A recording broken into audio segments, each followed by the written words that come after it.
My 44-year-old female mom, 64, is a little too in love with my ex-husband, 43, even though it's been 13 years since our divorce was finalized. My ex and I had one child together, a son who is now mid-teens. My mom is hung up on my ex being a good dad and an extremely loyal person, also a nice person except when he's particularly frustrated. Our divorce was caused by my disliking his lack of motivation to improve himself and to build a financial safety net.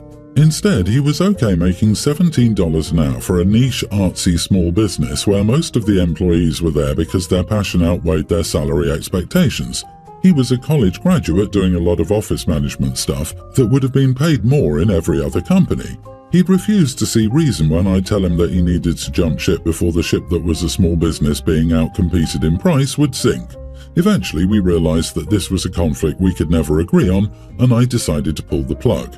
Since then, I've moved on with a boyfriend, 49, whom my mom dislikes passionately. She constantly taunts him by saying he wins all arguments because he raises his voice so loud that everybody else's voices go out. My boyfriend is an executive VP, working in the venture capital industry. We have 2 daughters together, young teen and pre-tween, but he refuses to discuss marriage because he said my first marriage didn't work out, so why would I want to go down that path again? Between co-parenting and my boyfriend being my son's de facto stepdad, my ex and I moved from being exes to being friends. We are each other's emotional support, and he deals with my boyfriend's type A executive personality well, which I appreciate. My boyfriend and I have problems because he loves explaining himself, especially with regard to what he deserves from other people. He thinks other people must pay their dues to be on his level. I've compared the emotional labor I've had to put into somebody expecting me to run at the same pace as an Olympic sprinter. My boyfriend lectures me when I'm insecure about other women and refuses to do anything. I'm dealing with hormonal issues and he takes it personally when I'm not always bubbly and smiling in his presence. He recently said he wanted a break, and I honestly wanted a break from his type A demands. I decided to move out, and my ex is driving Uber now since the company he worked for closed, so we agreed I'd move in and take care of his son and my daughters while he works or job hunts. My mom is over a lot now, and the other day she said I'm acting like myself again. I was fine with her joking that for my 45th I should tell my boyfriend to kick rocks, but I wasn't fine with her saying that my ex was a good man and I lost a good man in him.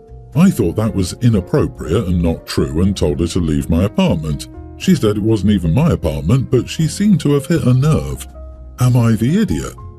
So your ex-husband took your assumingly unemployed self in with your 3 kids, 2 of whom aren't his, letting you live off him, again as your emotional support human. So you're mad at your mom for pointing out that he's a good and possibly better man than the boyfriend who refused to marry you, who has a domineering personality, who treats you like an inconvenience. Girl, you got your priorities all messed up. You are the idiot and your ex-husband is a saint for dealing with your BS. I'm siding with Grandma on this one, LOL. Her ex was working, just not rich enough for her, and she dumped him to go target a rich man. The rich boyfriend who wants a break? Yeah, break equals finding himself a younger model without menopause issues and entitlement, is fed up with her. She dumped her husband because she was a gold digger. She got dumped by boyfriend because she's a gold digger.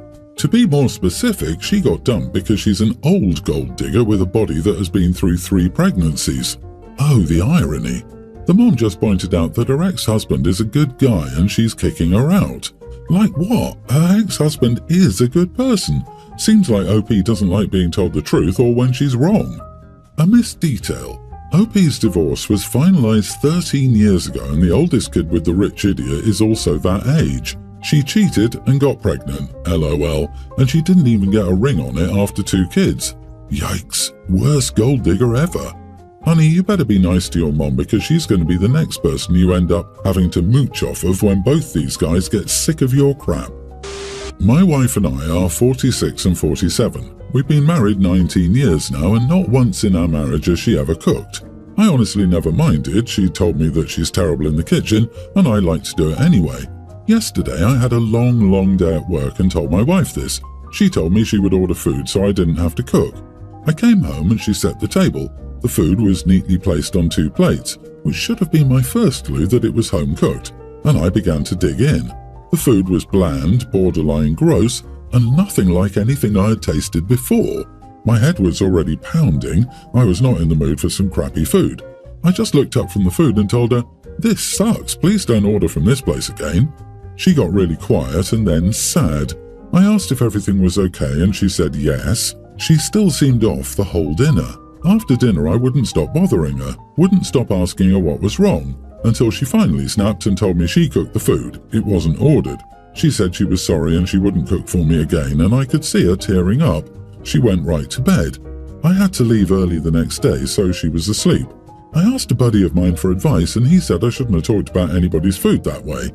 Am I the idiot or an honest mistake? You are the idiot. I just think regardless of if she made it, ordered it, you should have appreciated what she'd done. She was trying to make your day a little better by ordering in food. I get it, usually you're in charge of that department, but she did try. My feelings would have been hurt if I'd ordered food for my partner and me, and he said that it kind of sounded ungrateful. And even if you do have a long day, there isn't really a reason to speak that way. Yeah, it is probably 10 times worse that she had actually made it. You hurt her feelings. You kinda should have followed her up to bed and made sure she didn't go to sleep feeling embarrassed. I disagree, I'm going with no idiots here. She said she would order food. Many people plate takeout because it's easier to eat and it just feels a little better to eat off real plates. Unless you saw pots and pans in the kitchen, how would you know she changed her mind? I think you know she cooked it. You didn't even ask, "Where is this from?" You didn't notice the lack of any packaging. The fact that she never asked you what you wanted before she ordered, the dishes in the sink. Come on, your friend is right. You are the idiot. I'm not buying that you can't distinguish a home-cooked meal from someone who has not cooked, possibly at all, in the last 19 years, and a restaurant takeout meal. My husband has 3 brothers. Charlie and Mike are in their 30s, while Spencer is a kindergartner. Spencer is their half-brother from their dad's second marriage. Their father passed away shortly after Spencer was born. 2 years ago, Spencer's mother went to prison. My husband and I began fostering him. It didn't take long for him actually to feel like our son. As it was, my husband and Spencer didn't have a very brotherly relationship given the 30-year age gap. He was already more of an uncle. 6 months ago, Spencer's mom lost her parental rights. My husband and I have been working on adopting him. It should be finalized after Christmas. Spencer is so excited. He's been calling us Mama and Daddy for over a year now, so this is basically all legal, not changing how we feel in our hearts. Charlie and Mike have been supportive of the whole ordeal for the most part, but we faced a road bump recently. When Spencer began calling us Mama and Daddy, Charlie found it odd.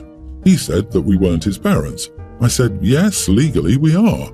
I said he doesn't have to be Uncle Charlie if he doesn't want to be, but we are raising him. Charlie says that we're basically erasing their dad from Spencer's life. I said, no, we talk about him and Spencer's bio mum often. This won't be a secret. As it is, Spencer is very smart and is aware that he only came to live with us 2 years ago. Mike and my husband have both told Charlie to let it go. I've noticed, however, that when talking to Spencer, Charlie refers to me and my husband by our first names. Or he'll say, ask your brother, referring to my husband, or go show your sister-in-law, when referring to me. Spencer is confused because he knows my husband is his brother, but he doesn't look at him like that. We've tried talking to him about it, but Charlie claimed, it's a force of habit. We were trying to let it go, but then one day, Charlie corrected Spencer when he called me Mama and said, no, that's Kate. Spencer got confused and said, no, that's Mama. Charlie told him that I was not his mother. This only upset Spencer further. I've had enough, frankly. Spencer is our son. We have him in therapy and have also asked Charlie and Mike to attend family therapy with us. Only Mike has agreed. I told my husband I don't want Charlie at Christmas, we're hosting, if he'll just upset Spencer and undermine our place as his parents. My husband said it's completely up to me. So I told Charlie either he stopped correcting Spencer or he couldn't come. Now Charlie is mad and says I'm keeping his brothers from him at Christmas. I said if my husband wants, he can visit him, and if he wants to see Spencer, he can promise to stop undermining my place. Charlie called me dramatic. Mother-in-law wants all her boys at Christmas and says that I can put up with it just for one day. She said it's hard for her to be around Spencer, but she does it for us so I can put up with Charlie and see his side. Am I the idiot? Edit, to add, my husband has been advocating for Spencer and does stand up to his family. It's not just me. Charlie needs to learn to keep his mouth shut. What your little boy calls you is not up to him, and it's none of his business. If Charlie doesn't behave, Charlie can't come to the party. It's that simple. You are not the idiot. And if mother-in-law is uncomfortable being around Spencer, she also doesn't have to come. What the heck does she mean it's hard for her to be around him? That's a child, a little boy. Spencer was an affair baby, for lack of a better term. So while I believe mother-in-law loves Spencer and wants to be in his world, she's sorting out her own feelings. It sounds to me that because she resents Spencer's existence since it involved the dissolution of her marriage, she gets off a bit on Charlie's rudeness. She may be too polite and also a bit conflicted by her own love for Spencer to mouth off as Charlie does, but that doesn't prevent her from getting a little thrill every time Charlie says something terrible. OP, your house, your kid, your rules. If Charlie doesn't like it, then these are the consequences of his actions. He's an adult and needs to learn to act like one. Spencer has experienced enough in his young life and doesn't need someone confusing him and stirring up unnecessary drama. The only one who has a problem with this arrangement is Charlie, and I'd start to question what the real issue is. Charlie isn't slipping up. This isn't a habit. He's doing it deliberately, and since he won't stop, he loses the privilege of coming to your home. If your mother-in-law doesn't like it, she can host him at her house. If he doesn't like it, he knows exactly what he needs to do or what not to do. I think it's obvious that Charlie has issues with Spencer and is a grown man taking his ire at his own father out on a child. But Spencer is young and Charlie is nearly 30. Charlie needs to get a grip. I took my kids out to the mall the other day. My husband took the car to work, so my brother dropped us off and my husband was going to pick us up. We were there for a couple of hours and the kids had loads of fun. But they're a preschooler and a toddler and were exhausted by the time my husband had to pick us up. I was also extremely tired. I ordered them some fries and then we sat at one of the tables at the food court. After a bit, I got my oldest my phone to watch something while my younger one was napping in my arms. My husband was stuck in traffic, so he was going to be late by an hour, so yeah. The food court was pretty empty when we first sat down, but it filled up fast. A young woman and her mother approached us and asked us if we were done with the table. I apologized and said no. The younger lady got annoyed and said we clearly weren't eating anything and that I'd been sitting at the table doing nothing for 20 minutes now. I apologized and said she could ask someone else. She then started to guilt-trip me about her mother being old and tired and how my kids and I are still young, so we should be able to give up our table. I said, I'm sorry, but there's nothing you could do to make me move. Please ask someone else. She then got closer and started yelling about how disrespectful and rude I was towards her sick mother. It was very loud and other people started looking. My oldest got scared and my younger one, who was napping, woke up upset. I immediately asked her to be quiet as she was scaring my kids. She rolled her eyes at me and said my kids are in public and aren't entitled to quiet. I just said you and your mother aren't entitled to a table either. She got mad and said it was entirely different, but a security guard approached us. We explained what had happened, and he told her that she was causing a scene. She left after calling me rude and entitled. The security guard then told me I should have just given up the table, but it was none of his business, and walked away. My husband said I did well, but his co-worker who was with him privately told me I couldn't have been that tired, and that I was in public and should have some awareness. He said older people need to sit down more than little kids do, and definitely more than I do.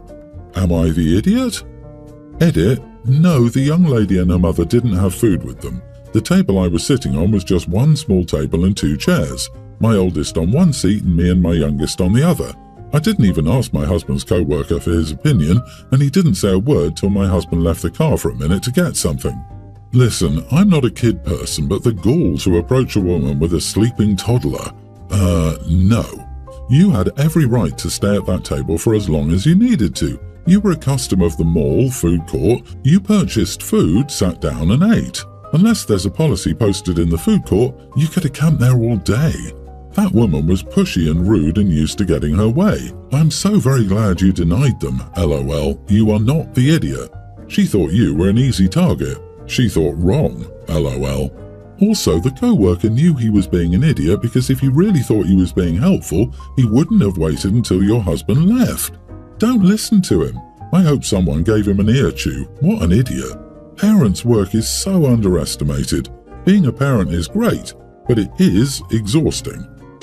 I have 2 daughters, a teen and a tween. My husband and I agreed that we'd only buy our kids expensive phones over $300. I feel like they're a waste of money, especially for a teenager. They can save up for one if they want, but we won't buy them one.